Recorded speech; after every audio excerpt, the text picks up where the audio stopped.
Saint-Georges-sur-Meuse, à une vingtaine de kilomètres de Liège, pour une émission exceptionnelle consacrée aux gens qui ont des dons, des talents uniques. Et c'est le cas de Thomas. Il a 21 ans et il est déjà chef cuistot. Il pratique ce qu'on appelle la cuisine moléculaire. Vous allez nous en parler dans un instant. Une cuisine qui fait des fumées, qui fait des bruits bizarres. Justement, la bouche, ça sert à quoi? Vous le savez, à manger, à boire et aussi à faire des trucs. Justement, Virginie Claes, elle a rencontré quelqu'un en Flandre qui fait des trucs avec sa bouche. Et Virginie, pas mal, mais enfin, il y a encore un petit peu de travail au niveau du beatbox. Bon, Thomas est là, on n'est pas encore dans sa cuisine, on est carrément dans les bois. Qu'est-ce qu'on fait là? Donc en fait, on vient chercher de l'ail des ours donc pour réaliser un dessert. Ah, qu'on va faire tout à l'heure. C'est ça. Et Benoît est là également, c'est votre potagiste, parce que quand on va dans les bois, il faut être très prudent. Hein. Oui, il faut faire attention. Donc ici, il pousse l'ail des ours, mais en même temps que l'ail des ours pousse une autre plante qui est ici. En voici ici, donc c'est de l'arum, ça s'appelle. Donc c'est une plante qui est mortelle. Ah, mortelle. Mortelle, oui, c'est vraiment dangereux d'en manger. Ici, donc ça c'est l'ail des ours. Les deux poussent ensemble, donc il faut vraiment faire attention lors de récolte. Ça c'est pour vous, ça on oublie. On va rentrer chez vous. Mais en attendant, on va se rendre en Inde, à Kilaraipur, un village où il y a également des gens extraordinaires comme vous. Seulement eux, ils pratiquent des sports. Bon, ça y est Thomas, on est dans votre cuisine et on va préparer les amuse-bouches avec... Donc c'est en fait un jus d'olive auquel on ajoute du gluconolactate de calcium. Oui. Qu'on fait tremper dans un bain d'alginate de sodium. Qui est un peu trouble là, c'est ça? Oui, c'est ça. Et le résultat de ce En contact? fait, c'est une perle d'olive. Une perle d'olive. Donc un jus qui devient perle. C'est ça. Donc on les met dans l'eau après pour que... Pourquoi? Pour arrêter le processus. Processus, oui. Et donc on laisse quelques minutes et puis après... On peut servir. Et goûter, parce que c'est finalement ça le but. Servir la perle. Excellent. La perle, Thomas. Vous connaissez la perle de Luxembourg? Non. Non. Eh bien, nos collègues de RTL Luxembourg ont organisé un grand casting pour trouver la perle. Je n'ai pas une olive. Nous sommes de retour dans la cuisine de Thomas pour la deuxième partie de ce e-com. Pendant la pub, on a préparé un petit calamar. Un calomar. Un calomar, ça veut dire quoi, ça? Donc c'est en fait un calamar farci au homard.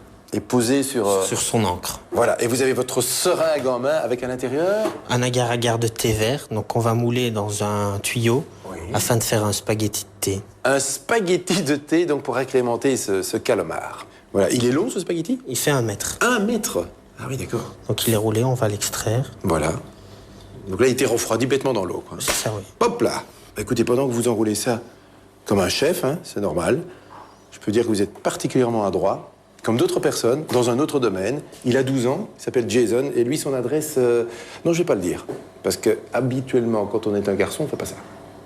Bon, on a l'entrée, Thomas, on va passer au plat, et il y a une surprise à la fin. Il y aura un effet magique. Là, c'est une purée de quelque chose? Une purée de fèves. Donc en fait, on reconstitue un cassoulet espagnol. Espagnol. Donc ici, donc, la purée de fèves. Ensuite, un morceau de jambon cuit pendant 12 heures à 60 degrés. Ah oui, ça, c'est la particularité de la cuisine moléculaire. C'est ça, oui. Les basses températures. Ça, c'est du chorizo? Un chorizo noir, donc de la morcilla. Ouais. Et donc une poudre de chorizo. Voilà.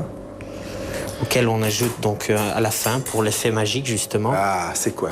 De la neige carbonique réduite en poudre. Il n'y a pas de danger, ça va pas exploser? Non, pas du tout. Et on peut manger ça? Enfin, de toute façon, tout va disparaître. Ça s'évapore complètement, donc il n'y a pas de souci. Et au contact de la chaleur du consommé. Voilà, on obtient cet effet waouh, magique et bizarre. Et on va rester dans le bizarre. Partir à Montréal. Vous connaissez Montréal? Oui. Vous connaissez Zombie? Non. Ah bah c'est l'occasion de le rencontrer. Waouh.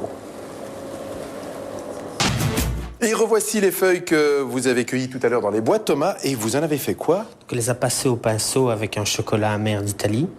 Tout ça pour le dessert qui est là? Oui, donc un roulé de pommes de terre et orange sanguine. Et alors des petites billes de menthe, c'est ça? Oui, c'est en fait une gélatine de menthe avec laquelle, à l'aide d'une seringue, on a formé des petites gouttelettes dans de l'huile. Et la touche finale, elle est là. Vous l'obtenez grâce à votre aquarium que vous avez démonté. Donc en fait, c'est un jus de menthe avec de la lestine de soja. Et c'est la pompe qui permet d'émulsionner le jus. Parfait. Bah, vous êtes vraiment quelqu'un d'atypique et de complètement original. On aime ça e-com depuis 25 ans. En voici d'autres dans un tout autre domaine. C'est une agence de mannequins atypiques parce que les mannequins, vous allez le voir, sont vraiment surprenants. À table, après l'effort, le réconfort. Le dessert est prêt. Venez Thomas, on va le manger ensemble. Asseyez-vous. Un tout grand merci en tout cas. Vous nous avez fait découvrir la cuisine moléculaire. C'était super et ça a l'air délicieux. Merci beaucoup. À bientôt.